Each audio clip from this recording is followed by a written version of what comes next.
Welcome everyone today. My name is Anya Whelan. I'm the General Manager of Programmes at the Law Society, and today I'm delighted to have Nicholas van Hattem, the President of the Law Society, with me in conversation. Welcome, Nick. Thanks, Sonia. Great to be with you and great to have a chance to talk to all our members.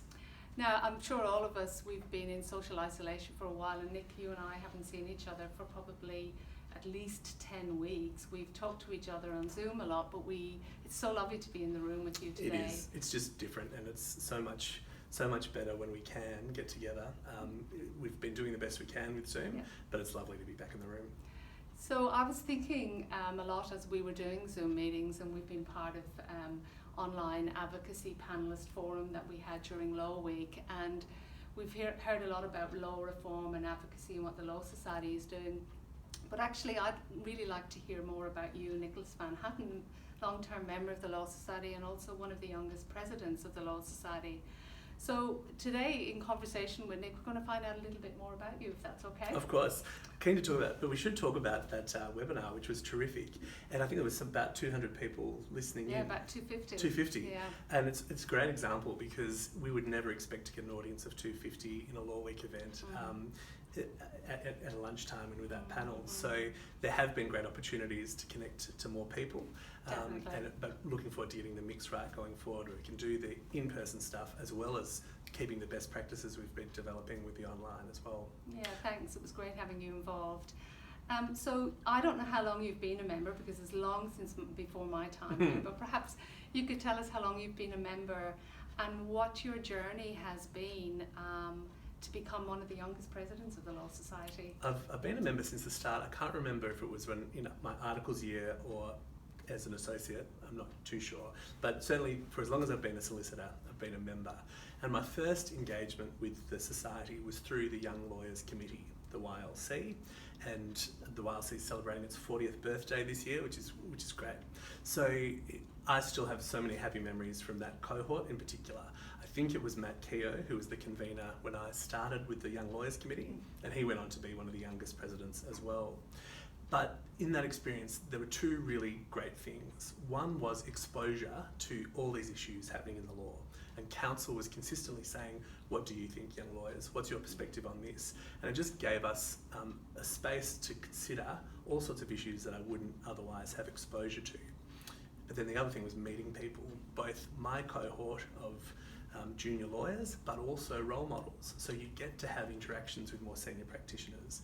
And I've still got very strong friendships that were developed around the YLC table. It was just an excellent group of people, and it still is. It's still the same sort of people, the ones that want to get involved, want to do things, want to contribute to law reform.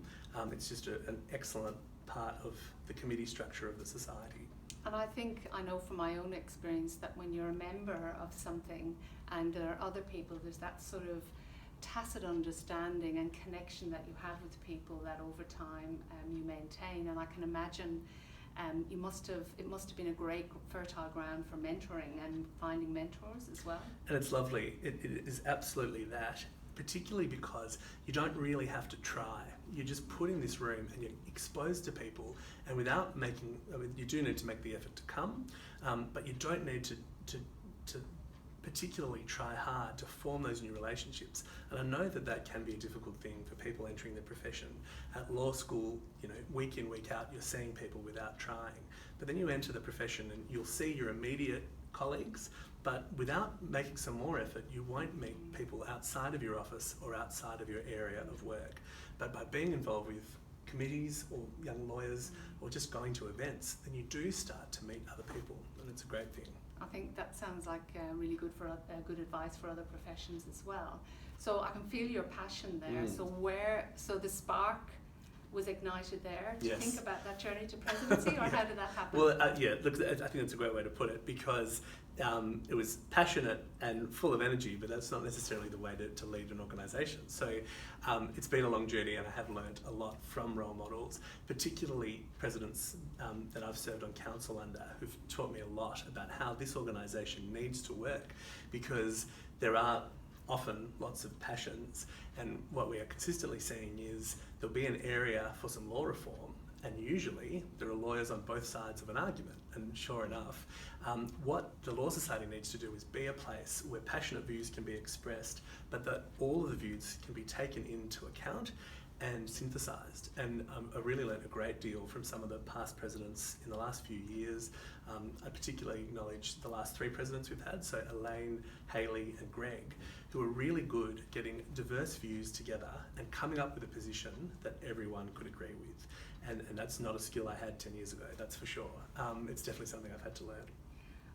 And I think of the word leadership then. So fast forward to 2020, and I think we're all having a year that was unanticipated and unexpected, and you're the leader, you're the president of the Law Society. So you may have had platforms and plans for what you were going to do, but I'm really interested with your leadership style and how you have guided the Law Society through an interesting territory and an unanticipated territory. And I was just wondering, how would you describe your leadership in this, and what kind of approach did you take with that? Fortunately, I think we can say, with the help of counsel and particularly executive, we turned it into a positive experience. We'll talk a bit about that. But I'd have to confess, my initial reaction was a negative one, because indeed I sort of thought, you beauty, 2020, we're going to do all this great stuff. 50th anniversary for the District Court, 40th anniversary for the YLC, lots of big parties, lots of big events, lots of things we can do. And then all of a sudden, it's frankly it became almost an existential crisis of what does this mean at a time when information was really quite scarce. We did not know what the impact of COVID was going to be and how long the impact was going to last. And all the predictions were it's going to be long-term and extreme.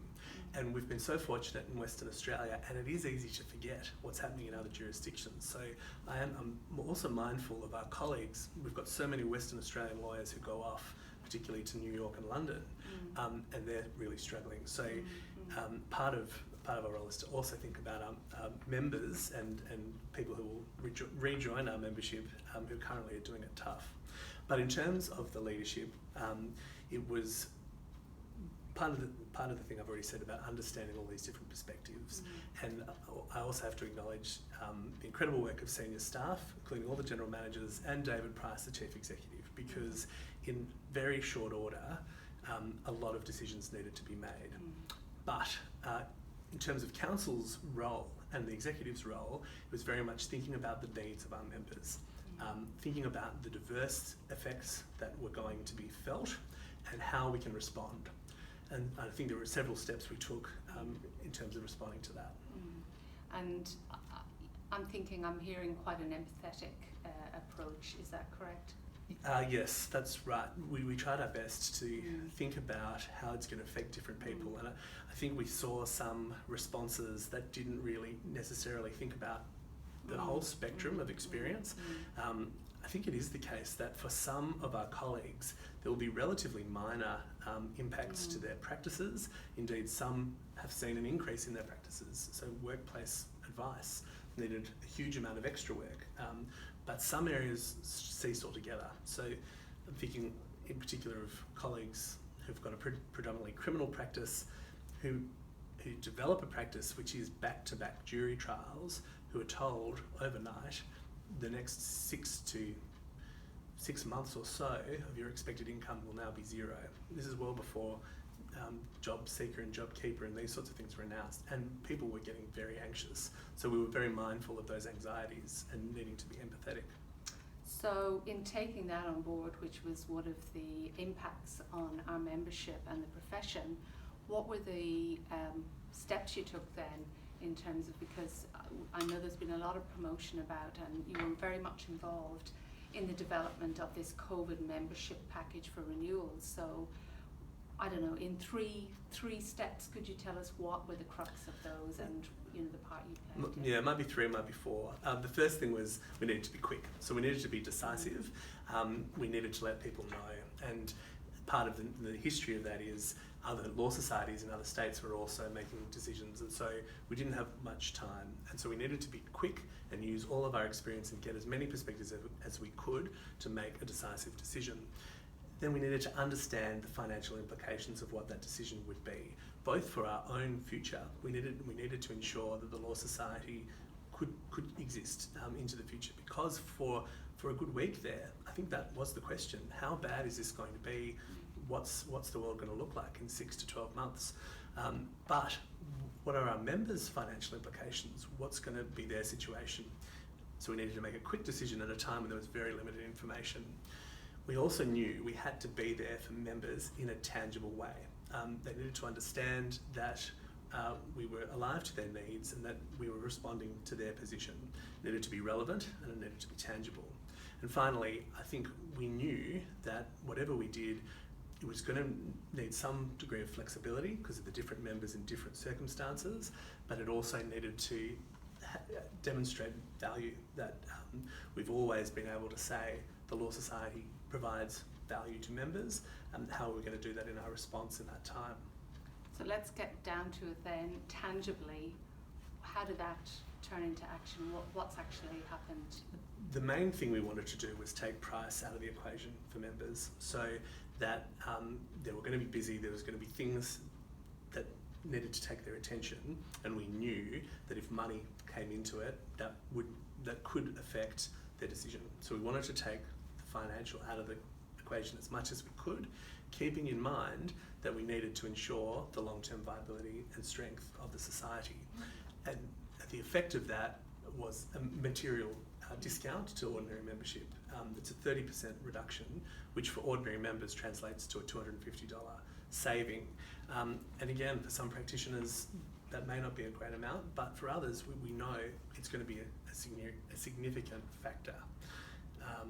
On that note, it's been really lovely that some of our members wrote into us and said, don't be silly, please send me an invoice in the full amount. I want to support this organisation that I find so important. So we're really grateful for that response.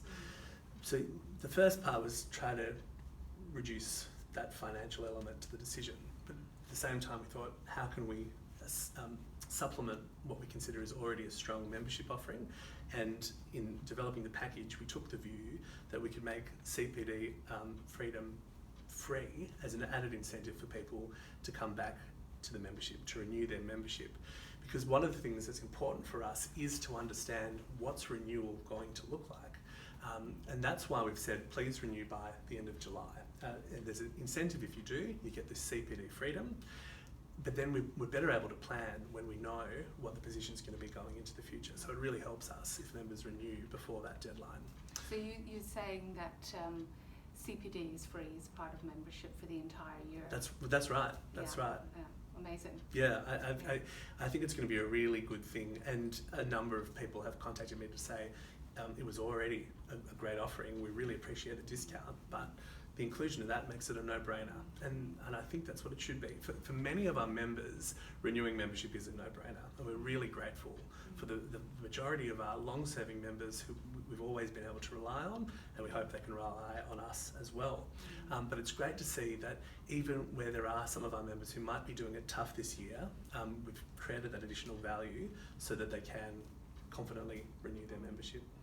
And you talked a bit about flexibility. You know, we've had this saying, we're all in it together, but we also recognise that everybody is different. Yeah. So what do the flexibility in relationship to joining members and renewing membership? I know that you yourself actually had this idea last year. Yeah, so the timing has worked out on this one, which is a monthly payment plan. So instead of being hit with the full invoice as a lump sum payment, members can opt into a payment plan instead. And that means that if cash flow is a bit of an issue, they can sign up and pay monthly instalments instead, which I think will be of some assistance to a lot of our members. Yeah, and that's fantastic, and I know from the membership team that there are people interested in that. As we all know, we all have the ability and choice with many services now to pay them.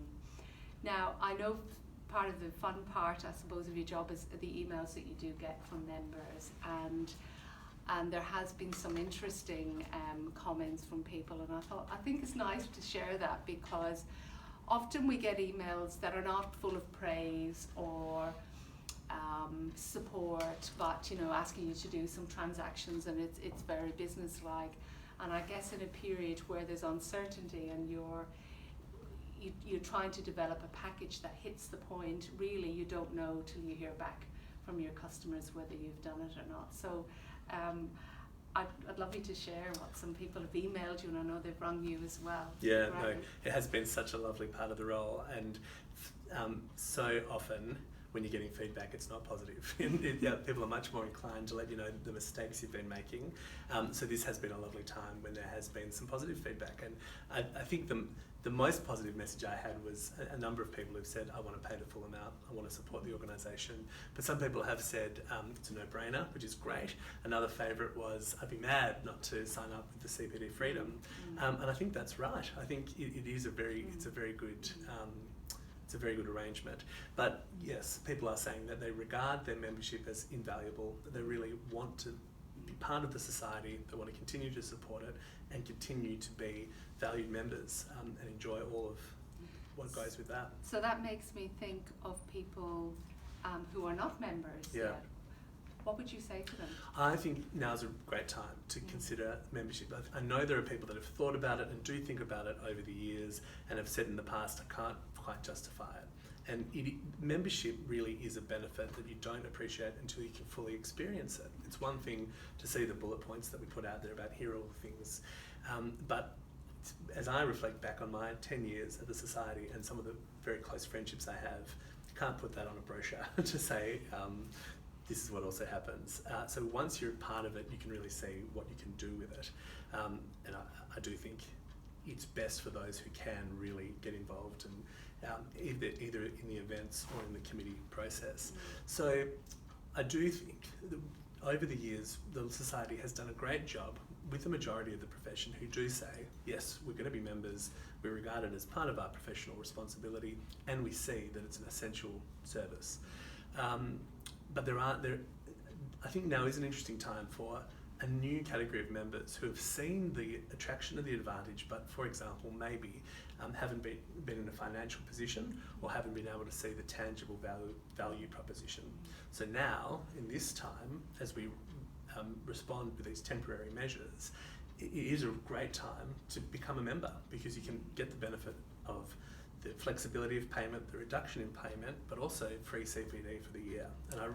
Yeah, so it's kind of like all of these things have merged together, haven't they, at the one time? So it's when you say it like that, it's actually it's really worth considering. I hope they do, yeah. So, well, even though the year wasn't what you expected in your presidency, in actual fact, just listening to you and listening to possibly a lot of things that have happened quicker than they would have, in a way you're having some great wins, but I'm interested, you've got 6 months left in your presidency. Have you got any aspirations or things that you would like to achieve in this next 6 months, given the environment you're in, of course? It has been so interesting. It's been really humbling to be part of the court's COVID response. So Law Society was at the table as the heads of jurisdiction were considering and discussing what their response would be. And it was humbling to see these very serious decisions being made and considered at the highest level, and to contribute where there was anything I could think of from a practitioner's perspective that would assist some of those decisions. And thinking about the other associations, and I'd particularly acknowledge Criminal Lawyers Association and Tony Elliott, who did an excellent job, particularly in the district court with jury trials. So there's still a bit of work to be done there. Jury trials are coming back in July, but there will be changes in procedure, and Law Society will continue to be an important resource for our members in the profession with our COVID-19 hub on our website, but also being a consulted body. So COVID has presented challenges, but it's also allowed us to have insights and have an important role.